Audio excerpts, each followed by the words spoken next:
Alors, c'est interdit de penser. Quand on se pose des questions puis qu'on les partage à d'autres, la réaction qu'on crée, c'est on se sent quasiment des criminels. Les gens nous prennent pour des gens dangereux quand on remet en question les dogmes, le narratif officiel. Et là, j'avais annoncé que je vais parler d'un narratif scientifique autour de la forme de la Terre, puis plus précisément, je vais parler de la relation entre la Terre et le Soleil. Puis en passant, c'est un dilemme là, qui circule sur les médias. Quelle est la forme de la Terre, etc. Comme d'autres dilemmes, pour moi, c'est du divertissement. Ce que je veux dire, c'est un dilemme, bon, aussi, ça crée de la division, mais ce que je veux dire, c'est plus les questions que ça nous amène à poser après lorsqu'on se rend compte qu'on cherche à prendre une position ou une autre dans ce dilemme-là. Alors, ça nous amène à poser des questions qui me semblent très importantes. Alors, bon, c'est ça. Je voulais vous partager une observation que j'ai faite qui ne correspond pas aux données scientifiques autour de cette question-là, là, du lien entre le Soleil et la Terre. Puis pour ceux qui ne me connaissent pas, c'est peut-être important que je vous dise, je ne suis pas une édentée. Je- Ce que je veux dire, c'est, bon, ces termes-là qui ont été utilisés pour dire que les gens qui remettent en question les dogmes, c'est des gens qui ne sont pas instruits. Mais s'il le faut, je vais vous dire que j'ai été prof à l'université, puis comme prof, il faut faire de la recherche. Et j'ai encadré une dizaine de thèses doctorales. Chaque thèse, ça prend 4 ans à produire. Alors, j'ai une réflexion scientifique pour vous dire que donc, même avec une réflexion scientifique puis un bon conditionnement académique, on peut se poser des questions. Voici mon observation en lien avec des données scientifiques. Selon les écrits, le Soleil, il est à 150 millions de kilomètres de la Terre. Ça veut dire que sa puissance est extrême puisqu'on sent sa chaleur sur la Terre. Si on voulait faire une équation, on dirait que la force, la puissance du Soleil est proportionnelle à sa distance parce qu'on sent sa chaleur sur la Terre. Plus il est loin, ça veut donc dire qu'il est extrêmement puissant. Ceci étant dit, quand je vais dehors, je, je sens la chaleur du soleil sur ma peau, mais là, tout d'un coup, il y a un nuage qui passe et je sens plus sa chaleur. Puis là, je me dis, attends, un nuage, c'est une vapeur d'eau. Tu sais, un avion traverse le nuage. C'est pas comme un mur, là, qui peut bloquer les rayons du soleil. Comment se fait-il qu'il est tellement fort puis qu'un petit nuage fait que je le sens plus? Puis c'est cocasse parce que de ce temps-ci en Suède, il fait frais dehors. Mais quand le soleil sort, c'est extrêmement chaud. Bon, ça me fait sourire parce que je pense au changement climatique provoqué par l'homme. Enfin, il est chaud. Il est chaud, je le sens. Et donc, souvent, on est porté à se dévêtir, mais quand un nuage passe ou quand les nuages couvrent le soleil, ben, on se rhabille. Alors, je ne sais pas si vous me suivez, mais mon observation m'amène à dire, attends, ce qui est écrit sur le plan scientifique concernant la force et la distance du soleil, c'est pas logique. Ça n'a pas de bon sens. Et cette question, cette observation, ça suit une tonne d'autres questions sur ce qui est écrit, sur notre conception de l'univers. C'est comme un fil d'un tricot qu'on tire, puis on voit le tricot se défaire. Je ne sais pas si vous vivez cette expérience-là. Plus on se pose des questions, plus on réfléchit, plus le tricot, il disparaît. Et quand je dis c'est pas tellement le dilemme de la forme de la Terre ou de notre univers qui est important, mais les questions qui suivent. Parce qu'on réalise que, d'une part, tout ce qu'on on connaît vient en fait de ce qui est écrit, de ce qu'on a lu ou entendu au sujet de ce phénomène-là. Tout ce qu'on croit même vient de ce qu'on a lu et entendu. On ne fait plus confiance à nos sens, on se dit nos sens sont limités, donc ce qui est écrit est plus vrai que nos observations, que nos expériences.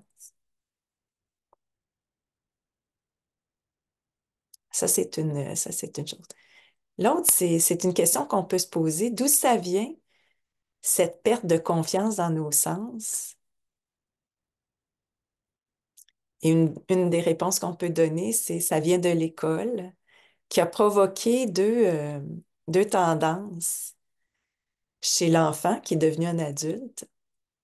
Première tendance, c'est de se fier à l'extérieur de soi, un prof qui lui a dit, voici la réalité. Et par la suite, dans ses études, par exemple, on lui a dit, si tu veux connaître un phénomène, tu vas aller lire. Et même aux études supérieures, tu vas aller lire tout ce qui est écrit sur le sujet et tout ce qui est écrit vient de recherche subventionnée. Follow the money. Je reviendrai dans une autre vidéo. La deuxième tendance qui a été créée, qui est en fait tragique, puis on ne mesure pas l'ampleur de cette tragédie-là, c'était de le couper de ses sens, de couper l'enfant de ses sens. On lui a dit, tu vas rester assis passif, puis tu vas écouter le prof. Et ça, pendant des semaines, des années, et on n'aurait pas exigé ça d'un animal. En fait, un animal, on l'aurait enfermé dans une classe, il se serait plaint. Et puis le mieux qu'il aurait pu faire, il se serait endormi. Mais nous, on a exigé à l'enfant de rester réveillé puis d'écouter son prof. Et ça l'a brisé. Ça,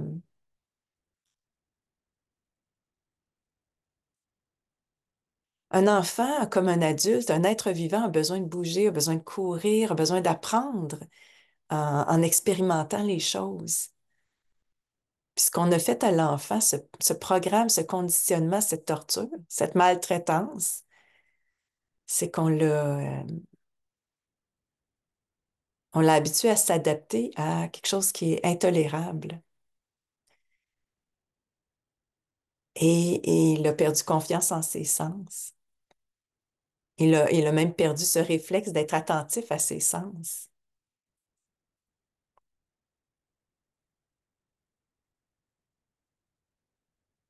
Là, je parle d'un phénomène qui est relatif à la Terre, à notre conception de l'univers, mais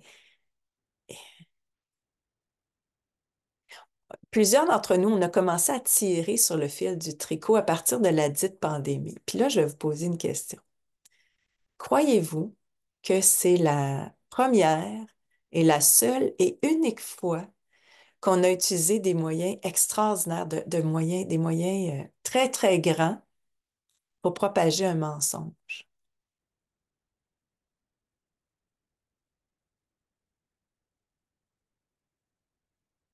Quand on pose des questions, quand on réfléchit à quelque chose qui nous apparaît comme pas logique,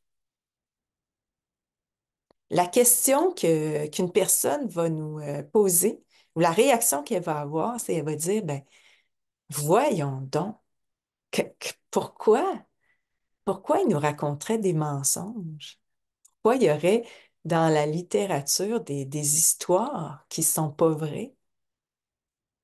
Et ça, c'est une question super intéressante à se poser, moi, intéressée et dont je vais parler dans une autre vidéo.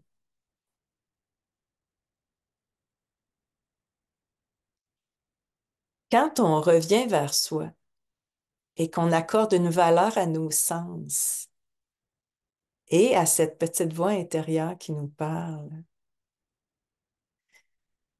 Il se passe un peu la même chose, comme si tout d'un coup, on recouvrait la vue après avoir été longtemps aveugle.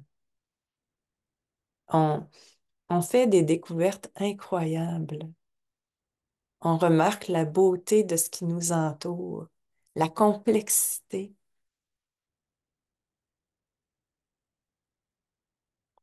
On se met à penser autrement et on se met à se sentir plus libre.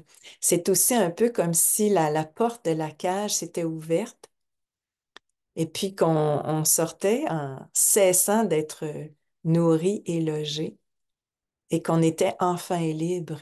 Et puis, cette liberté est pas, est captivante, mais elle n'est pas sans danger.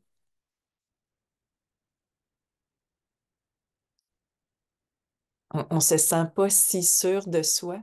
On réapprend, ou en fait, je dirais, on désapprend, comme si on enlevait toutes ces couches de conditionnement, puis on se sentait un peu toute nue, un peu devant le néant, mais c'est captivant.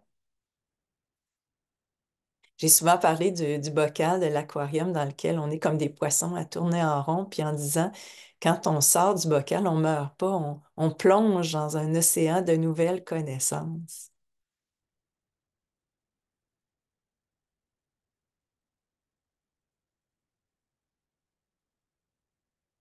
Ben, c'est ce que je voulais vous partager aujourd'hui, puis je vous dis merci, encore une fois, merci de prendre le temps de m'écouter et en espérant que mes observations, mes réflexions, sans prétention, vous aident vous éclairent, aident votre propre réflexion, vous aident à revenir vers vous-même. Quand je dis, je disais, je ne veux pas vous convaincre de quoi que ce soit. Parce que essayer de faire ça, ça serait être totalement incohérent à mon propos, parce que je dis, je, je, je découvre que c'est en revenant vers soi qu'on peut réussir à vraiment comprendre la réalité, le vivant, et donner un sens à notre existence. C'est toute une démarche captivante et pas facile, mais chacun doit et peut la faire pour lui-même. En voilà. Merci.